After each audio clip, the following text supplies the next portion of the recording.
موضوع الدرس في إثبات الرسالة للنبي صلى الله عليه وسلم والرد على المكذبين. سورة حامیم السجدہ، تفسیر ابن کثیر. الحمد لله رب العالمين والصلاة والسلام على أشرف الأنبياء وسيد المرسلين سيدنا محمد وعلى آله وأصحابه أجمعين.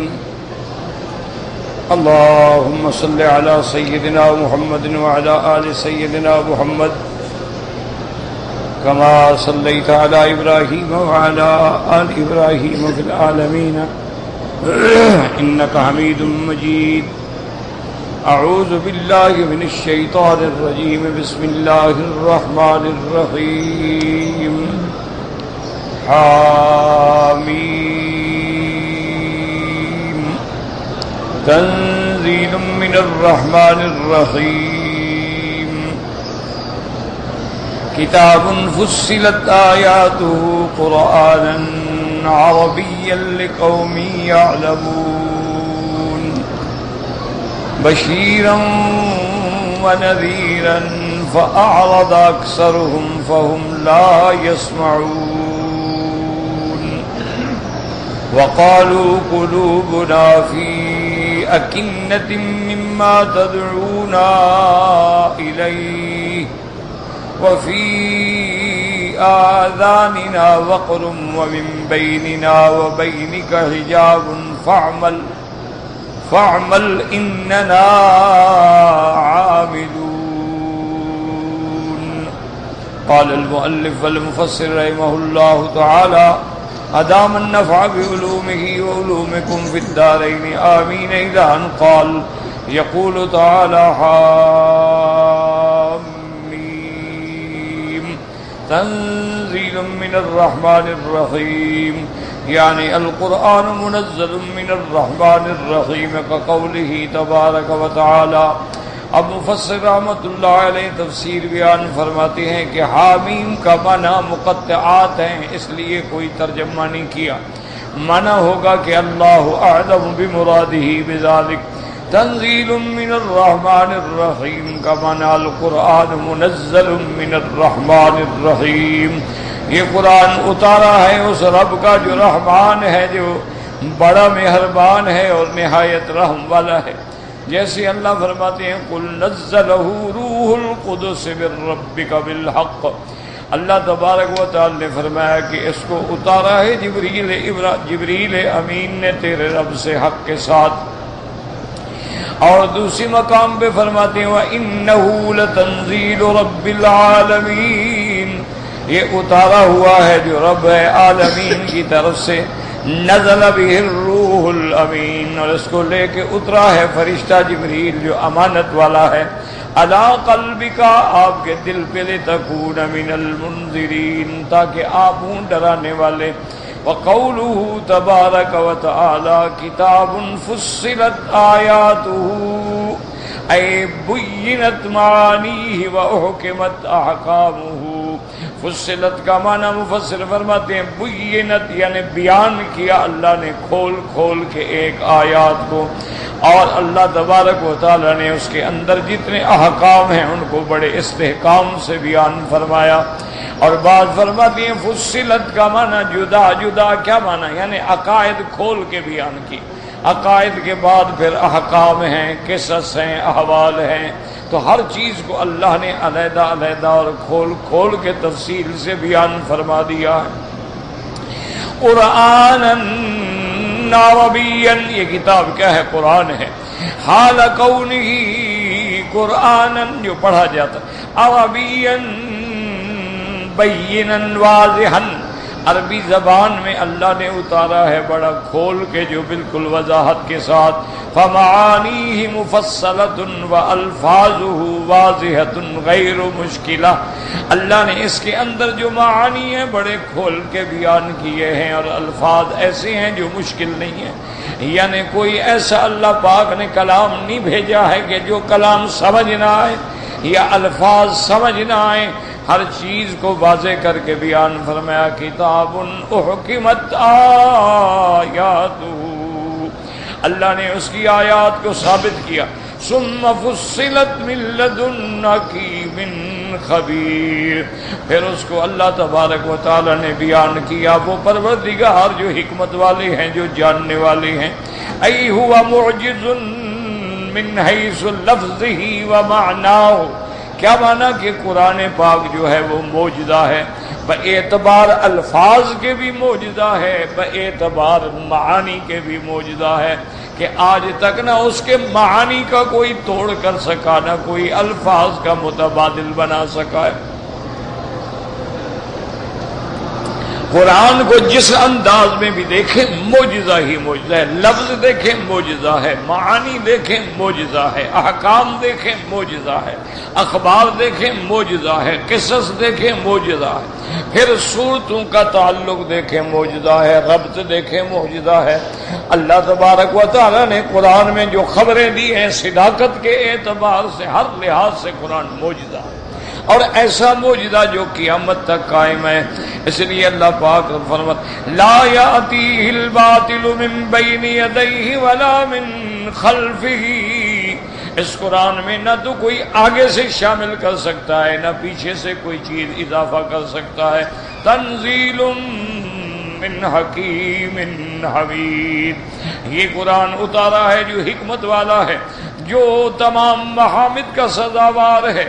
وقوله تبارک وتعالی لقوم یعلمون ای انما یعرف هذا البیان والوضوء والعلماء الراسخون، لیکن قرآن کا جو معجزہ ہے، قرآن کے جو معانی ہیں، قرآن کا جو بیان ہے، اس کو صرف وہ سمجھتے ہیں جو علماء ہیں، جن کو اللہ نے علم عطا فرمایا، سمجھ عطا فرمائی ہے. اور قرآن کا ہے بشیرا و نذیرا تارةً یبشر المؤمنین، قرآن کے اندر مومنین کے لیے بشارتیں ہیں، جنت کی خوشخبریاں ہیں، اللہ کی رضا ہے. وَتَارَةً يُنذِرُ الْكَافِرِينَ، اور کافروں کے لیے انذار ہے، تخویف ہے، تہدید ہے. فَأَعْرَضَ أَكْثَرُهُمْ فَهُمْ لَا يَسْمَعُونَ، لیکن ایسی کتاب، ایسا قرآن جامع، لیکن اس کے باوجود بھی کافروں کی اکثریت نے منہ موڑ لیا اور اس کو نہ سمجھا اور نہ سمجھنے کی کوشش کی. اکثر قریش فہم لا یفہمون منہ شیئا مع بیانہ ووضوحہ، باوجود اس کے کہ قرآن کھلا ہے، واضح ہے، لیکن قریش نہیں سمجھتے اور الٹا کہتے ہیں استہزاء کے طور پہ. وَقَالُوا قُلُوبُنَا فِي أَكِنَّةٍ مِّمَّا تَدْعُونَا إِلَيْهِ وَقَالُوا قُلُوبُنَا فِي أَكِنَّةٍ أَيْ فِي غُلُفٍ مُغْطَاةٍ، کہ ہمارے دل جو ہیں وہ غلافوں کے اندر ہیں، پردے کے اندر ہیں، آپ جس بات کی دعوت دیتے ہیں ہم سمجھ ہی نہیں سکتے. وَفِي آذَانِنَا وَقْرٌ أَيْ سَمَمٌ أَمَّا جِئْتَنَا بِهِ، اور جس توحید کی طرف آپ بلاتے ہیں ہمارے کانوں میں ثقل ہے، بوجھ ہے، ہمارے کان بہرے ہیں، وہ سنتے نہیں ہیں. وَمِن بَيْنِنَا وَبَيْنِكَ حِجَابٌ، ہمارے اور آپ کے درمیان میں حاجز ہے، پردہ ہے، دیوار ہے. فَلَا يَصِلُ إِلَيْنَا شَيْئًا مِّمَّا تَقُولُ، ہم تک وہ بات پہنچتی ہی نہیں جو آپ کہنا چاہتے ہیں.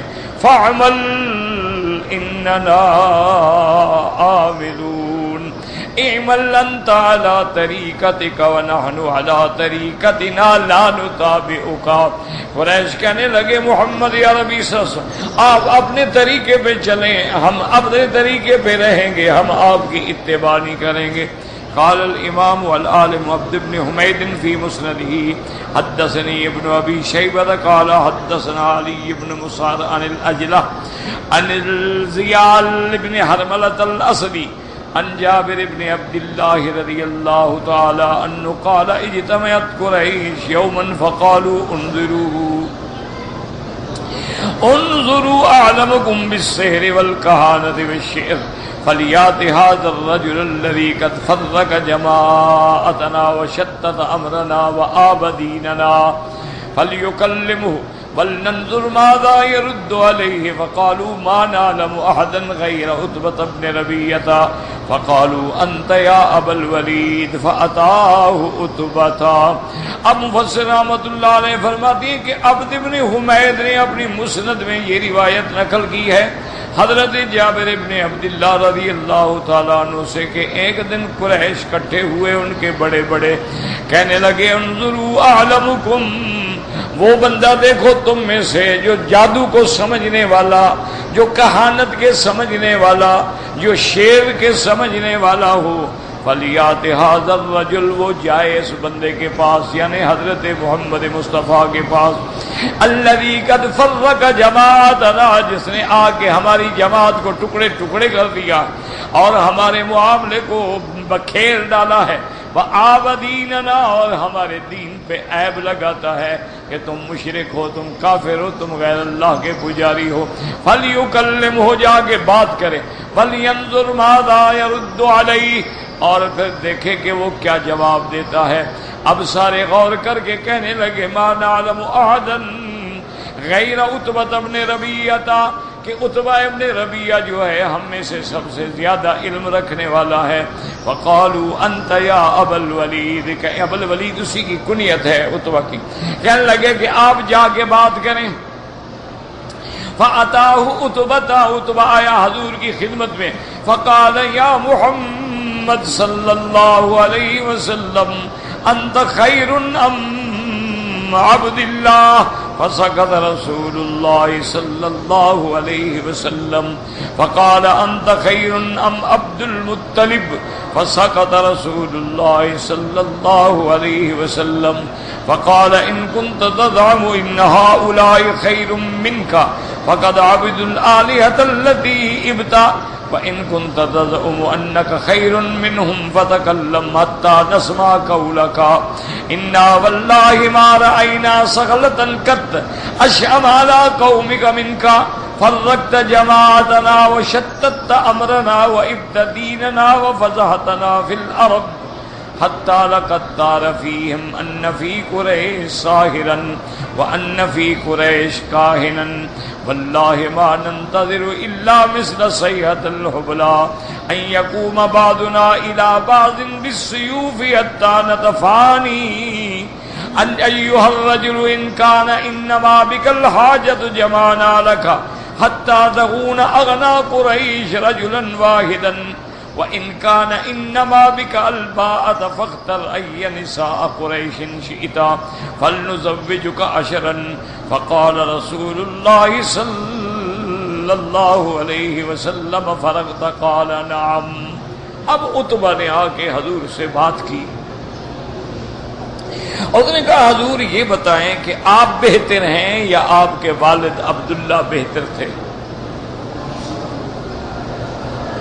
آپ بہتر ہیں یا آپ کے دادا عبد المطلب بہتر تھے؟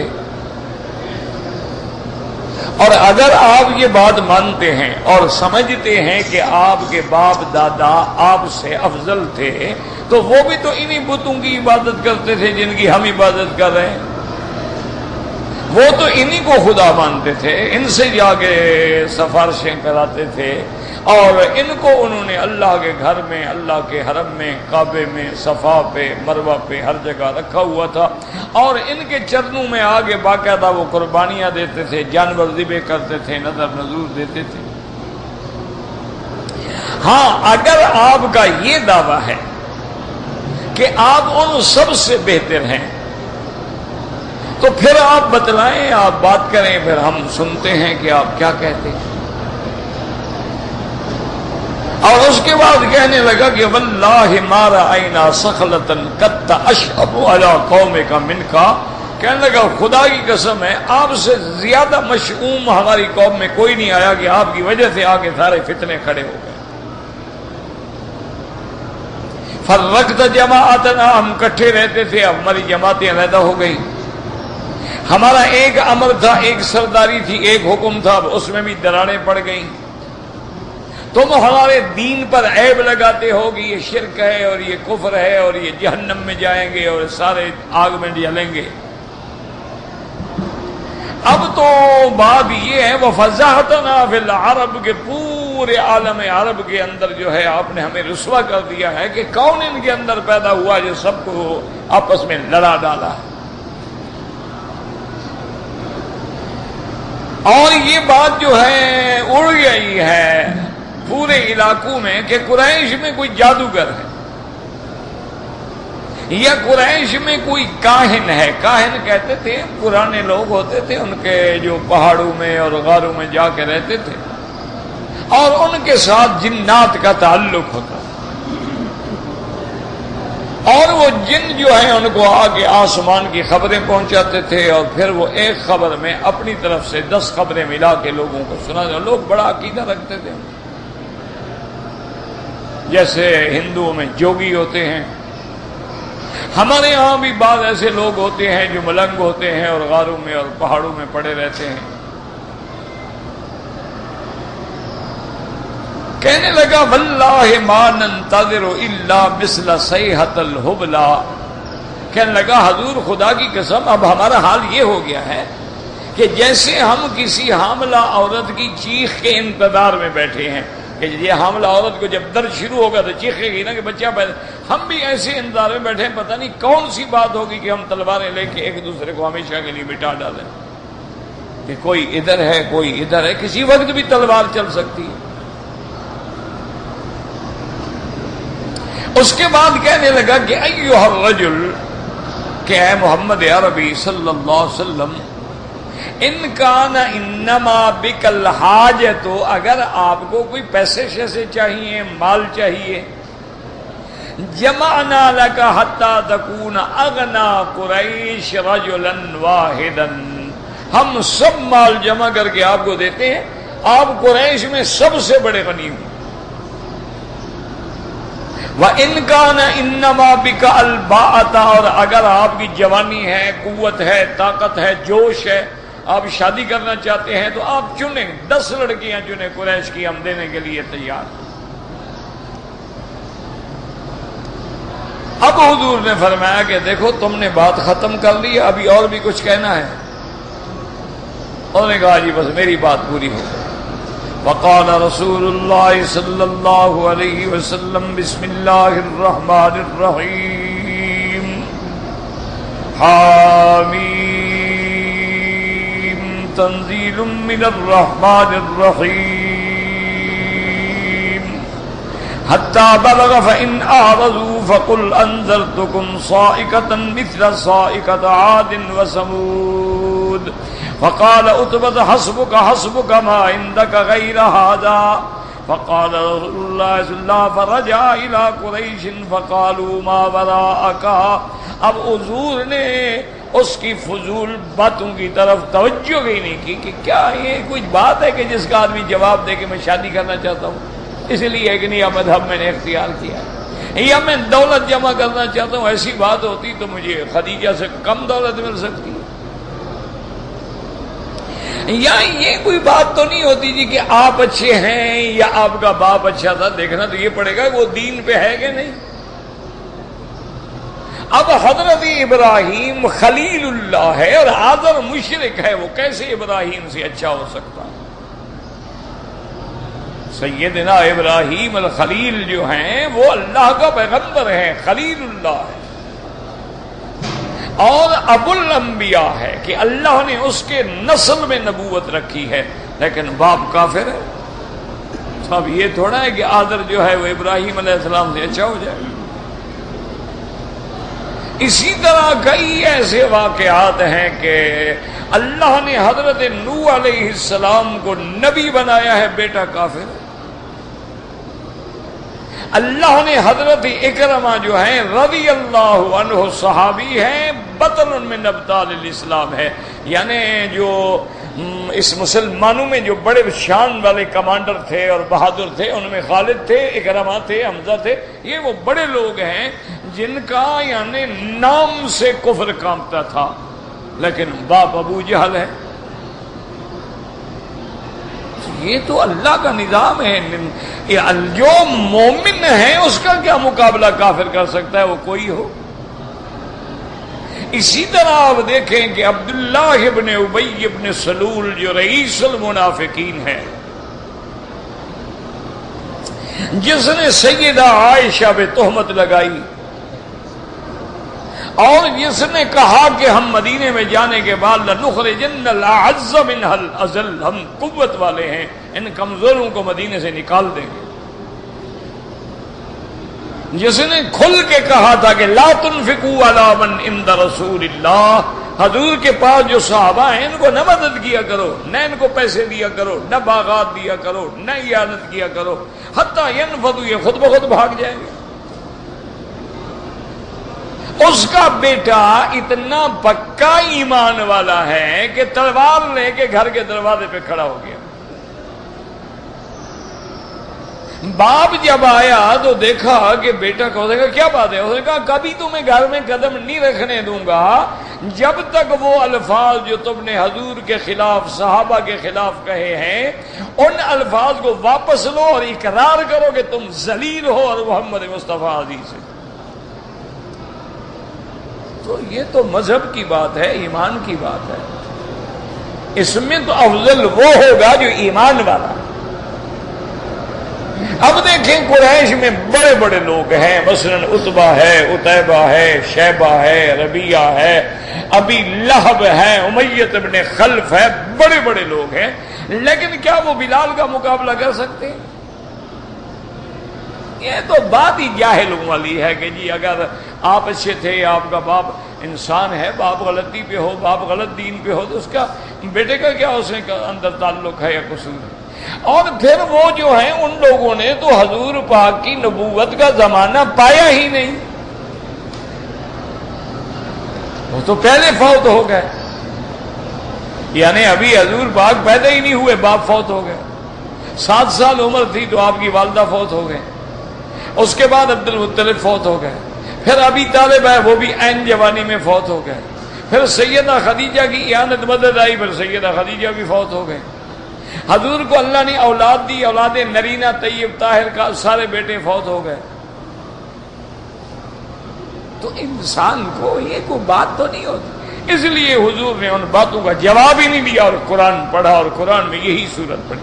اور جب اس آیت پہ پہنچے نا کہ اگر تم نے قرآن کو نہ مانا تو انتظار کرو گے جیسے اللہ نے قوم عاد اور سمود پہ اپنا قہر بھیجا تھا پھر تم پر بھی آئے۔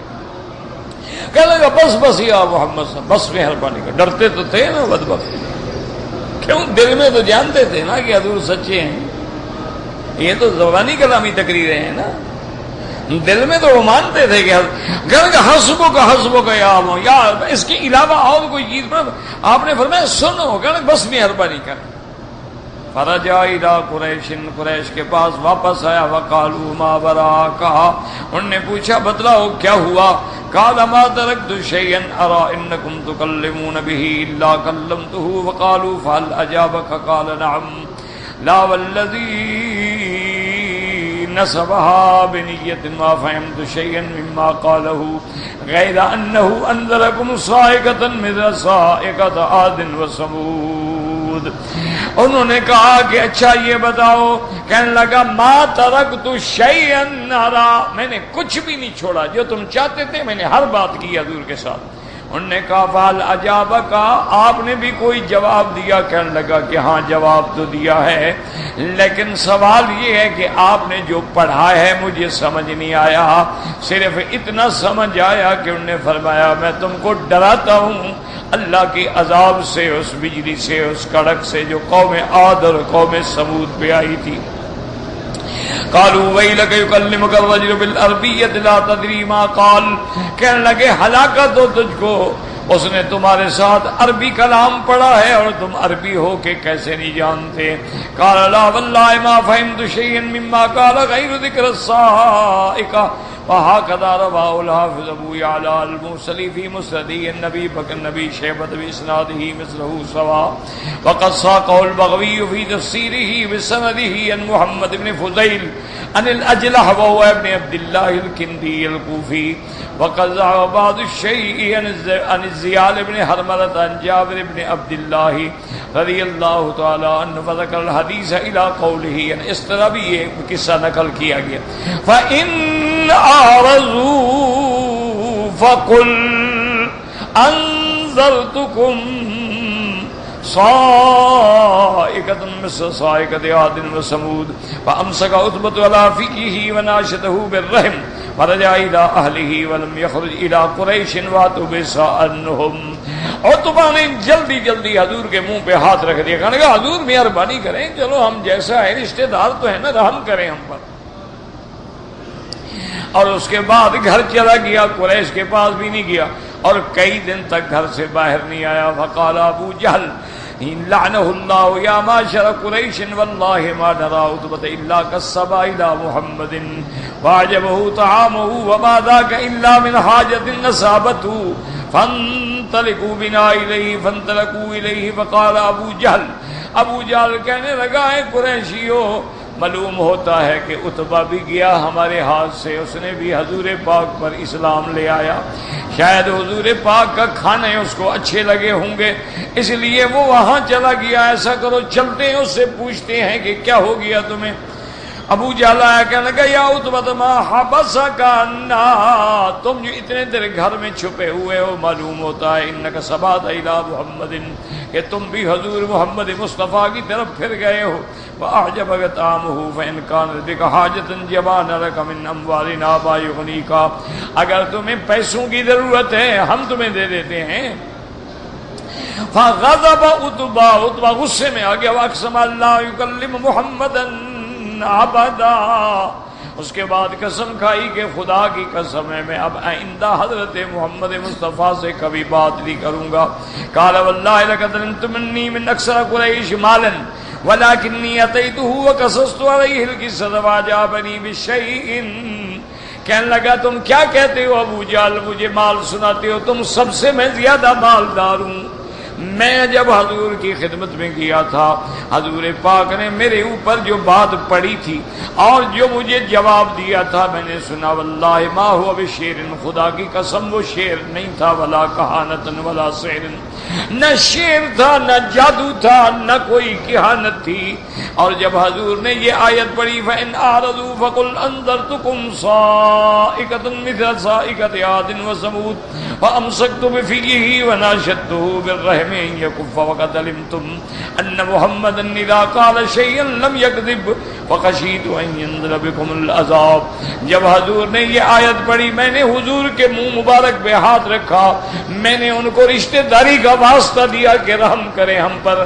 اور کہنے لگا ابو جہل مانو یا نہ مانو یہ تو تم سب جانتے ہو کہ جو بات محمد مصطفیٰ کہتے ہیں وہ سچی ہے. آپ کبھی جھوٹ نہیں بولتے، آپ کی زبان سے کبھی جھوٹ نہیں نکلتا ہے. میں ڈر گیا جو فرما رہے ہیں کہیں ایسا نہ ہو کہ تم پر بھی عذاب نازل ہو جائے. وَهَذَا السِّيَاقُ أَشْبَهُ مِنْ سِيَاقِ الْبَزَّارِ وَأَبِي يَعْلَى وَاللَّهُ تَعَالَى أَعْلَمُ.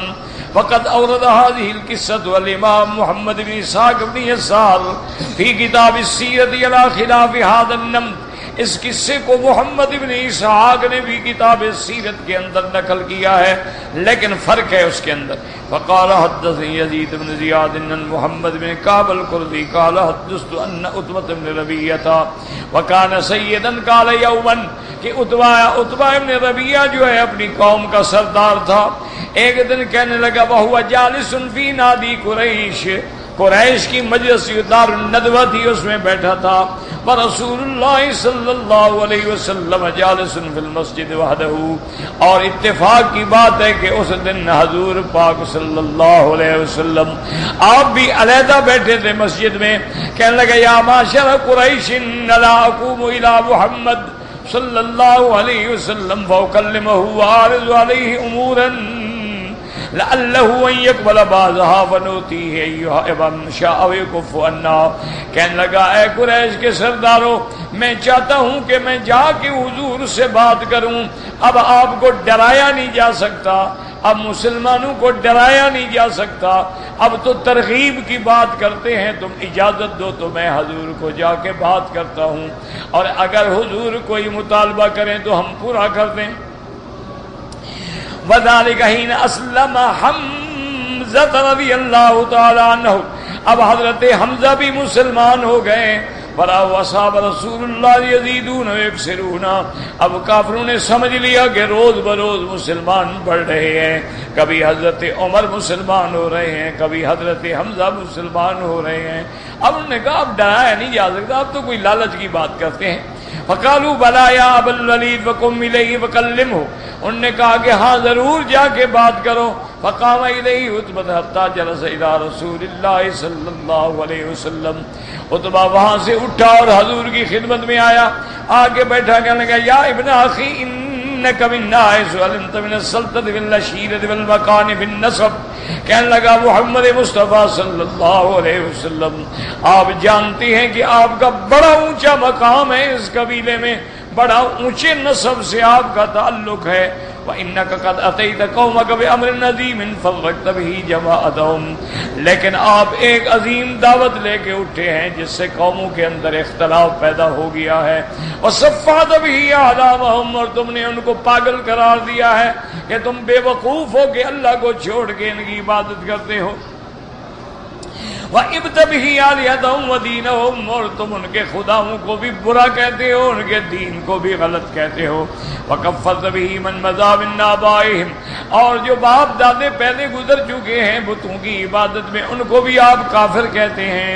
فَاسْمَعْ مِنِّي أَعْرِضُ عَلَيْكَ أُمُورًا تنظر فیہا لعلک تقبل منہا بعضہا. کہنے لگا محمد مصطفیٰ صلی اللہ علیہ وسلم توجہ سے میری بات سنیں, میں آپ پہ چند تجاویز پیش کرتا ہوں, شاید آپ کوئی بات قبول فرما لیں. قال وقال له رسول قل یا ابا الولید اسمع. حضور نے فرمایا کہ ابا الولید کہو کیا کہتے ہو, میں سن رہا ہوں. قال ابن اخی ان كنت انما تريد بما جئت به من هذا الامر مالا جمعنا لك من اموالنا حتی تکون اکثرنا اموالا. یا رسول اللہ اگر آپ کو مال کی ضرورت ہے تو ہم چندہ اکٹھا کر کے سارے سردار مل کے اتنا مال آپ کو دیتے ہیں کہ آپ سب سے زیادہ مالدار بن جائیں. وَإِن كُنْتَ تُرِيدُ بِهِ شَرَفًا سَوَّدْنَاكَ عَلَيْنَا, اگر تم چاہتے ہو کہ آپ کو مکے کی سرداری مل جائے تو ہم آپ کو سردار مان لیتے ہیں. حَتَّى لَا نَكَنَّا نَكْتَابًا دُونَكَ, آپ کے حکم کے بغیر ہم کبھی نہیں چلیں گے. وَإِن كُنْتَ تُرِيدُ بِهِ مُلْكًا مَلَّكْنَاكَ عَلَيْنَا, اگر تم چاہتے ہو کہ بادشاہ بن جاؤ تو چلو ہم بیعت کرتے ہیں تم بادشاہ بن جاؤ. وَإِنْ كَانَ هَذَا الَّذِي يَأْتِيكَ رِئِيًّا تَرَاهُ لَا تَسْتَطِيعُ رَدَّهُ عَنْ نَفْسِكَ طَلَبْنَا لَكَ الْأَطِبَّاءَ وَبَدَلْنَا فِيهِ أَمْوَالَنَا حَتَّى نُبَرِّئَكَ مِنْهُ. اور اگر آپ پر کسی جن کا سایہ ہو گیا ہے آپ اس کو دفع نہیں کر سکتے, ہم آپ کے لیے بڑے بڑے طبیب بلائیں گے, بڑے بڑے معالج بلائیں گے, مال خرچ کریں گے, آپ کا علاج کرائیں گے.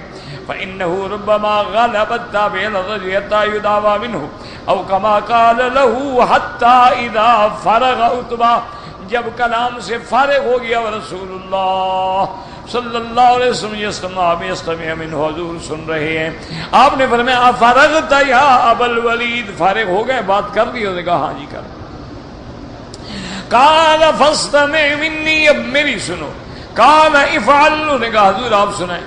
قال بسم اللہ الرحمن الرحیم حامیم تنزیل من الرحمن الرحیم کتاب فصلت آیاتہ قرآنا عربیا لقوم یعلمون بشیرا ونذیرا فأعرض أكثرهم فهم لا يسمعون.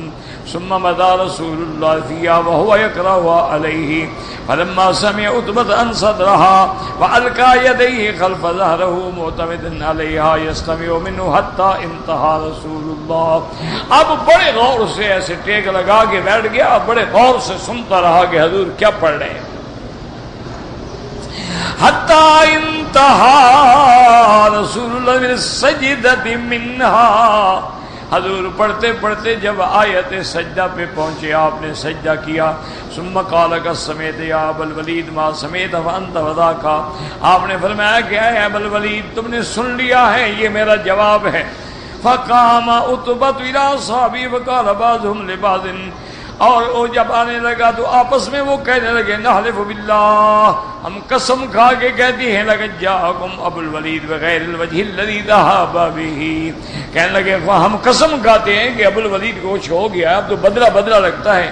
فلما جلس الیہم قالوا ما وراءک یا ابو الولید قال ورائی انی سمعت قولا، کہنے لگا میں نے جو سنا ہے آج محمد مصطفیٰ سے، واللہ ما سمعت مثلہ، کا ایسی کلام میں نے کبھی زندگی بھی نہیں سنی، واللہ ما ہوا بالسحر، خدا کی قسم وہ جادو نہیں، ولا بالشعر، نہ کوئی شعر ہے، ولا بالکہانت، یا معاشر قریش اطیعونی، کہنے لگا اے قریش کے سردارو میری بات مانو، وجعلوا حالی، اور میری بات کو بدل دو، خلو بین الرجل و بین ما هو فیہ فاعتزلوہ، ایسا کرو کہ تم حضور کے رستے سے ہٹ جاؤ، حضور جو دعوت دے رہے ہیں ان کو دینے دو۔ فواللہ لکل قولہ الذی سمعت نبا، میں نے جو سنا ہے معلوم ہوتا ہے کہ کوئی بڑی عظیم الشان مقام ہونے والا۔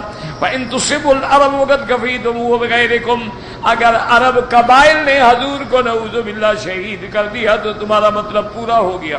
وَإِنْ يَظْهَرَ الْعَرَبُ، اور اگر حضور غالب آ گئے، فَمُلْكُهُ مُلْكُكُمْ، اس کا بادشاہی تمہاری ہے، وَعِزُّهُ عِزُّكُمْ، اس کی عزت تمہاری عزت ہے، وَكُنْتُمْ أَسَدُ النَّاسِ بِهِ، پھر تم سب سے اچھے ہوگے۔ قَالُوا سَحَرَكَ وَاللَّهِ يَا أَبَا الْوَلِيدِ بِلِسَانِهِ، کہنے لگے ہاں معلوم ہوتا ہے تم پر بھی حضور کا جادو چل گیا ہے۔ قَالَ هَذَا رَأْيِي فِيهِ فَذَرُوا مَا بَدَا لَكُمْ، کہنے لگا میری ایک رائے ہے، اب تم جانو جو کچھ کرنا چاہتے ہو۔ وَهَذَا السِّيَاقُ أَشْبَهُ مِنَ الَّذِي قَبْلَهُ، یہ پہلے سے کچھ زیادہ واضح ہے، واللہ اعلم۔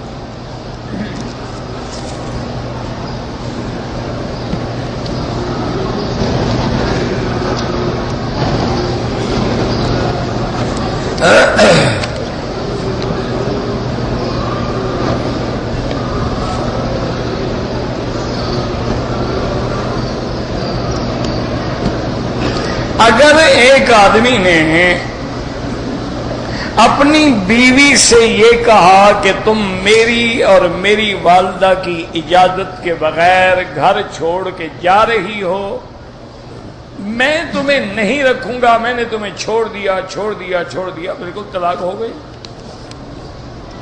اب اس میں بھی کوئی شک ہے، کیا چھوڑ دیا؟ کوئی رسے سے بندھی ہوئی تھی کہ چھوڑ دیا؟ نکاح سے بندھی ہوئی تھی۔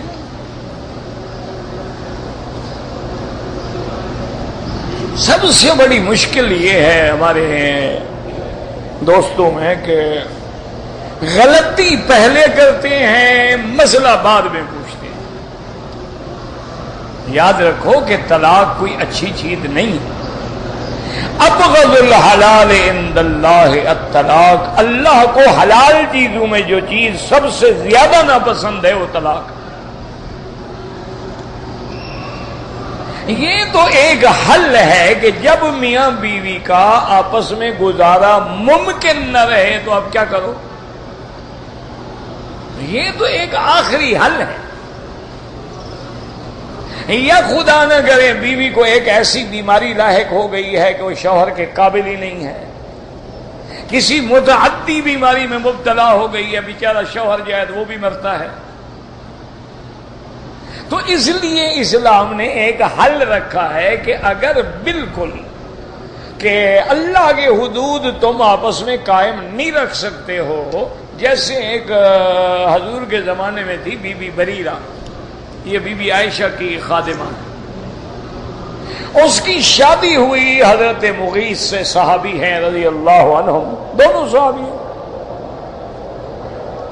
تو ایک دن بی بی بریرہ حضور کی خدمت میں آئی، اس نے کہا کہ یا رسول اللہ صلی اللہ علیہ وسلم، میرے خامد کے ساتھ میرا گزارا نہیں ہو سکتا، وہ بیچارہ دیکھیں اس کی شکل دیکھیں، کالا رنگ ہے، سارے چہرے پہ چیچک کے داغ ہیں، میں دیکھتی ہوں تو مجھے نفرت ہو جاتی ہے، جب چہرہ دیکھنے سے نفرت ہو جائے تو میں اس کے حقوق کیا ادا کروں گی؟ اچھا خدا کی شان ہے کہ حضرت مغیث کو بے انتہا محبت تھی بی بی بریرہ سے، بڑی خوبصورت عورت تھی۔ حضور نے فرمایا کہ بریرہ تم ایسا کرو، دیکھو تمہیں پتا ہے کہ وہ بیچارہ تمہاری محبت میں بڑا مبتلا ہے، اس پہ رحم کرو۔ گزارا کرو. اس نے کہا حضور بات یہ ہے کہ اگر یہ آپ کا حکم ہے کہ میں ہر حال میں اس کے ساتھ زندگی گزاروں پھر تو میں جان دے دوں گی اور گزاروں گی. آپ کے حکم سے کیسے انکار ہو سکتا ہے؟ اور اگر آپ کا مشورہ ہے تو پھر میں قبول نہیں کرتی. حضور نے فرمایا میرا حکم نہیں ہے، زندگی تم نے گزارنی ہے، میں کیوں حکم دوں؟ یہ تو ہمارے لوگ ہیں نا، لڑکی نہیں چاہتی ماں باپ زبردستی نکاح کرتے، وہ زندگی اس نے گزارنی ہے، تم نے گزارنی ہے. اللہ نے جہاں اولیاء الامور کو حق دیا ہے وہاں ان کو پابند بھی کیا ہے کہ اپنی لڑکیوں کی رائے کا خیال رکھو. اللہ نے یہاں حق دیا ہے کہ خطیب خطیبہ کو دیکھ سکتا ہے، خطیبہ خطیب کو دیکھ سکتی ہے. آپ نے فرمایا پہلے دیکھ لو لے اللہ یندم بعدہ، کہ بعد میں تم کو ندامت نہ ہو. ایک آدمی آیا، اس نے کہا حضور میں انصاری لڑکی سے شادی کر رہا ہوں. آپ نے فرمایا ان فی عینیہما لشیء، انصار کی لڑکیوں کی آنکھوں میں کچھ ہوتا ہے عیب، پہلے دیکھ لو بعد میں نہ ہو کہ تم کہو جی اس کی آنکھ اچھی نہیں. تو اسلام تو اتنا کھلا مذہب ہے. اور اگر حضور نے فرمایا میرا مشورہ ہے حکم نہیں، انہوں نے کہا حضور پھر میں مشورہ نہیں مان سکتا. آپ نے فرمایا اچھا دیکھو اب طلاق کا مطالبہ تم نے کیا ہے، تمہارے خاوند نے طلاق نہیں دی، تم خلو کر رہی ہو، تو جو کچھ مغیث نے شادی میں تمہیں دیا تھا نا، حق المہر ہے، پیسہ ہے، زیور ہے، جو کچھ بھی ہے وہ تمہیں واپس کرنا پڑے گا. اس نے کہا حضور وہ بھی لے لے اتنا اور بھی مجھ سے لے لے. تو نہیں گزر سکی، ٹھیک سی بات ہے، سیدھی بات. اسلام کی بات ہے کہ اگر وہ ڈرتے ہیں کہ اللہ یقیم حدود اللہ، کہ اللہ کے حدود قائم نہیں رکھ سکیں گے، ٹھیک ہے طلاق ہو جائے. اب یہ تو نہیں کہ چھوٹی سی بات ہے کہ میری ماں نے تمہیں روکا تھا اور تم نے نہیں روکی اور بس طلاق ہے، اور طلاق ایک مذاق بنا رکھا ہے آپ نے. ان عورت ہے، کبھی تم اپنی ماں کے فرمان پہ چلتے ہو؟ تم نے کتنی نافرمانیاں کی ہیں بچپن سے لے کر اب تک اپنی والدہ کی. تو تمہاری نافرمانیوں پر تو چپ ہو جائے. اگر ایک دفعہ بیوی غصے میں آ گئی ہے جانے تو کیا ہو گیا، پھر محبت سے سمجھاؤ کہ بے وقوف وہ میری ماں ہے، تمہاری بھی ماں ہے. پھر جتنا میری ماں کا احترام کرو گی اتنی تمہاری محبت میرے دل میں زیادہ ہوگی، اتنی تمہاری عزت بڑھے گی. اس کو بیٹھ کے سمجھاؤ، اس کو یعنی گفتگو سے قائل کرنے کی کوشش کرو، ایک دفعہ، دو دفعہ، تین دفعہ، چار دفعہ. پھر اس کو حقوق الزوجین کے بارے میں کتابیں پڑھاؤ، علماء کی تقریریں سناؤ، اس کا برین واش کرو. یہ تو نہیں کہ 2 منٹ کے اچھا مرچ زیادہ ہے چل طلاق، آج نمک زیادہ ہے چاؤ طلاق، آج تم دیوار کے ساتھ کھڑی تھی جاؤ طلاق، آج چھت پہ چڑھی ہوئی تھی جاؤ. تماشا ہے. تم نے کتنے گناہ کیے ہیں وہ بھی کبھی بتائے ہیں بیوی کو؟ کہ تم تو بالکل ہر لحاظ سے چاہے 300 چوہا کھا کے بلی حج پہ آ جائے حاجی بن جاتے ہو، قصور صرف عورت کا ہوتا ہے. یاد رکھو 3 چیزیں ایسی ہیں، النکاح الطلاق والعتاق. حضور نے فرمایا کہ جدہن جد وحدلہن جد. اگر مذاق میں بھی کوئی طلاق دے دے طلاق ہو جاتی ہے. فلم میں ڈرامے میں میاں بیوی بن جاتے ہیں، طلاق دے دیتے ہیں، طلاق ہو جاتی ہے. یہ نہیں ہوتی کہ ڈرامہ تھا، اسلام کہتے ڈرامہ کرتے ہو. ایک عورت کے بدن کو میں نے تیرے لیے حلال کر دیا، تم ڈرامے کرتے ہو. جاؤ دفعہ ہو، جو ڈرامہ ہے مذاق ہے تب بھی طلاق ہو گئی. اور جب تم نے 3 طلاقیں دے دی ہیں تو پھر تو ائمہ ثلاثہ کے نزدیک کوئی حل ہی نہیں ما سوا حلالہ کے. صرف بعض علماء اہل حدیث ہیں جو یہ فرماتے ہیں کہ بھئی اگر 3 طلاق ایک وقت میں ایک مجلس میں دی ہیں تو وہ ایک طلاق شمار ہوگی اور رجوع ہوگا. باقی تو کوئی امام نہیں مانتا. وہ کہتے ہیں ایک ایک ہوتی ہے، 3 ہوتی ہے. بہرحال اب تو جناب طلاق ہو گئی ہے، پھر کسی دارالافتاء سے جا کے فتویٰ لو، کوئی راستہ تمہارے نکل آئے. حنفی حضرات کے نزدیک تو راستہ ہے ہی نہیں، کیونکہ امام ابو حنیفہ بڑے سخت ہیں. جہاں حلال حرام کا مسئلہ آ جائے وہ کہتے ہیں بس ہٹ جاؤ.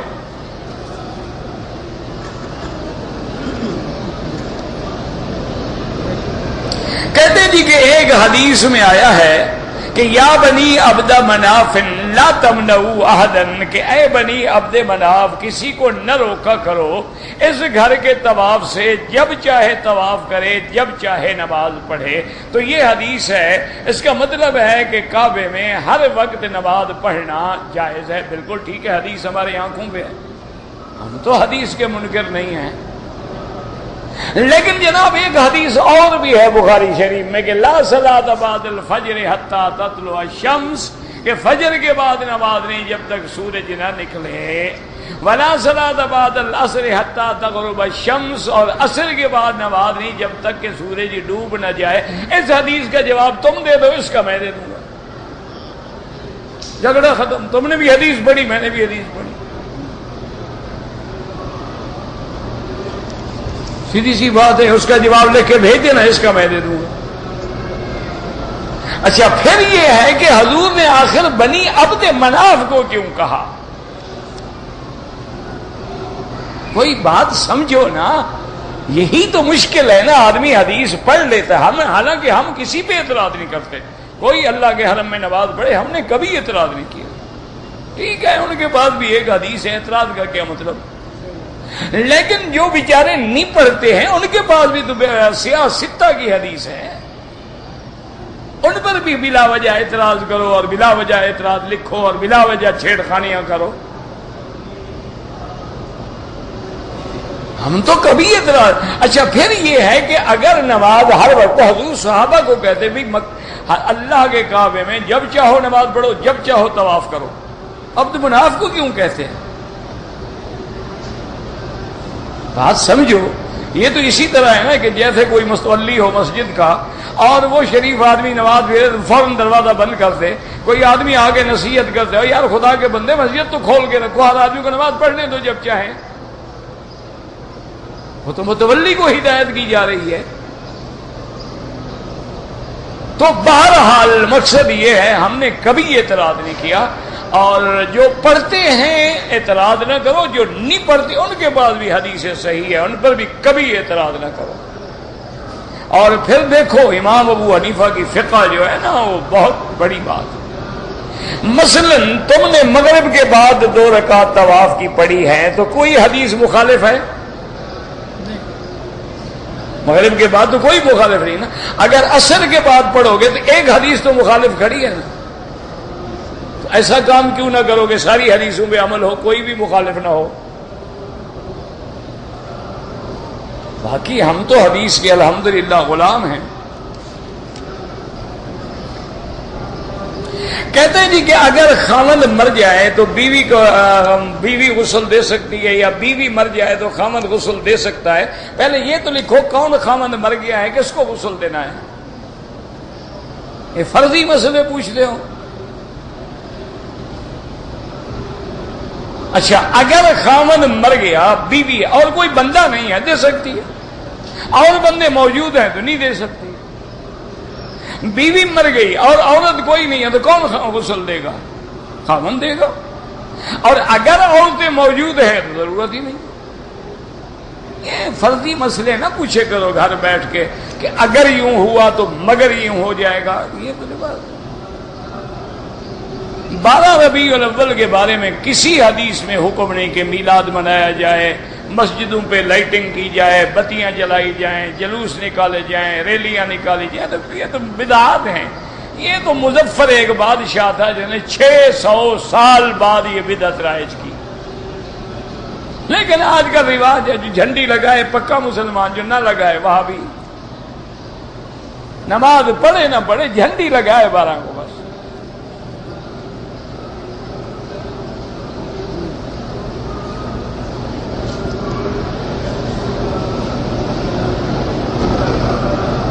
میری مامی ہیں، بیوہ ہیں، بچپن سے ان کے ساتھ رہتا ہوں، ٹھیک ہے کوئی بات ہے۔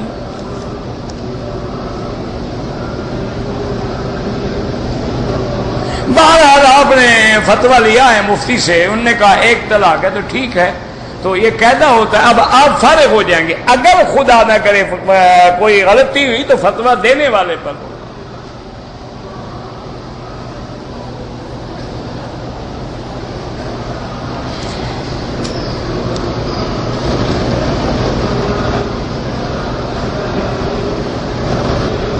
حرم شریف میں ویڈیو اور پتہ نہیں کیا ہے، عورتوں کی پرواہ کیے بغیر ویڈیو سے فلمیں بنتی ہیں، بالکل حرام ہے، ناجائز ہے، اور تصویر بنانے پہ پر اور بنوانے والوں پہ اللہ کے نبی نے لعنت بھیجی ہے، لعن اللہ المصور والمصور له۔ اب آگے آپ کی مرضی ہے۔ نماز پڑھتے ہوئے آدمی کے آگے نہ گزریں، مجبوری ہو تو سجدے کی جگہ سے دور ہو کے گزریں۔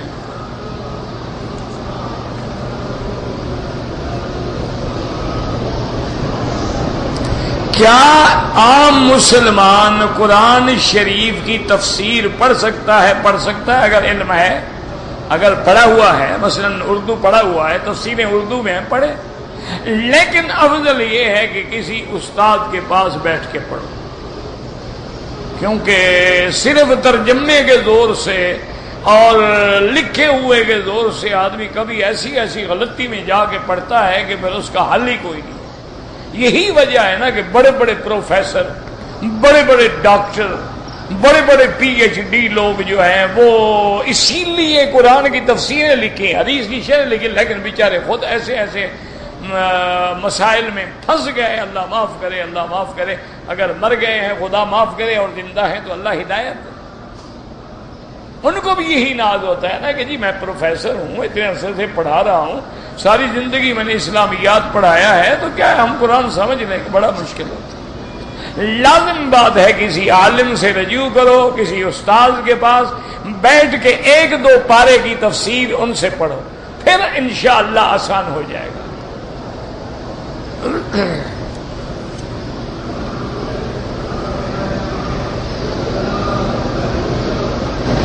اگر ایک آدمی نے 7 چکر طواف کے پورے کر لیے ہیں، پھر دوبارہ طواف شروع کرے، پھر 7 چکر لگانے کے بعد میں اگر وہ 2 رکعت پڑھ لے، بالکل جائز ہے، کوئی منع نہیں، لیکن افضل یہ ہے کہ ہر طواف کے بعد 2 رکعت واجب الطواف پڑھ کے پھر طواف شروع۔ چونکہ لوگ غلطی کرتے ہیں نا، ایسے 14 چکر لگا لو تو طواف 2 نہیں ہوں گے۔ ایک طواف کو ختم کرو، پھر حجر اسود کے سامنے آ کے اس کے کنارے کے سامنے کھڑے ہو کے دوبارہ نیت کرو، دوبارہ شروع کرو، پھر جا کے طواف مکمل کرو۔ تو اس لیے افضل یہی ہے کہ ہر طواف کے بعد 2 رکعت پڑھ لو۔ لیکن اگر کوئی 2، 3، 4 طواف کر لیتے، مثلا کوئی عصر کے بعد کر رہا ہے، وہ کہتا ہے چلو یار 2 طواف ہو جائیں گے، مغرب کے بعد پڑھ لوں گا، کوئی بات، کوئی منع نہیں۔ فجر کے بعد پڑھ رہے، وہ کہتے ہیں ٹھیک ہے یار، احناف کے نزدیک اوقات مکروہ ہیں، تو میں سورج نکلنے کے بعد 2 رکعت پڑھ لوں گا، تو کوئی مسئلہ نہیں ہے، کوئی نہیں، وہ پڑھ سکتا ہے، لیکن بغیر عذر کے یہ نہ کریں۔ افضل یہ ہے کہ ایک طواف کر کے ختم کر کے 2 رکعت پڑھ کے پھر دوسرا طواف شروع کرے۔ اللہم صلی علی سیدنا محمد وعلی آل سیدنا محمد وبارک وسلم۔ بسم اللہ ما شاء اللہ لا قوة الا باللہ، بسم اللہ ما شاء اللہ لا يصرف السوء الا اللہ، بسم اللہ ما شاء اللہ لا يسوق الخیر الا اللہ، بسم اللہ ما شاء اللہ ما كان من نعمت فمن اللہ، بسم اللہ ما شاء اللہ لا حول ولا قوة الا باللہ، لا حول ولا قوة الا باللہ العلی العظیم، لا ملجأ ولا منجأ منك الا الیک، اللہم اجعل لنا وللمسلمین من کل ہم فرجا ومن کل ضیق مخرجا ومن کل بلاء عافیا، اللہم استرنا بسترک الجمیل، اللہم استر عوراتنا آمن روآتنا خفف لوآتنا، اللہم انا نعوذ بک عن زوال نعمتک وتحول عافیتک وفجاءت نقمتک وجمیع سخطک، اللہم اشفنا واشف مرضانا وارحم موتانا واستجب دعانا ولا تخیب رجاءنا یا اللہ عالم اسلام کی عزت کا فیصلہ فرما، یا اللہ کفار کی ذلت کا فیصلہ فرما، یا اللہ تمام کلمے پڑھنے والوں کو حضور کی سچی محبت نصیب فرما اور حضور پاک کی صحیح معنی میں اطاعت اور غلامی نصیب فرما، یا اللہ اتباع سنت نصیب فرما، یا اللہ بدعات سے، احداث سے، اہوا سے اور منکرات سے محفوظ فرما، یا الہ العالمین عالم اسلام کو ہر فتنوں سے محفوظ فرما، یا اللہ اس بلد الامین کو قیامت تک ہر شر سے محفوظ فرما۔ ربنا تقبل منا انك انت السميع العليم۔ صلی اللہ تعالی علی خیر خلقہ سیدنا محمد وعلی آلہ وصحبہ اجمعین۔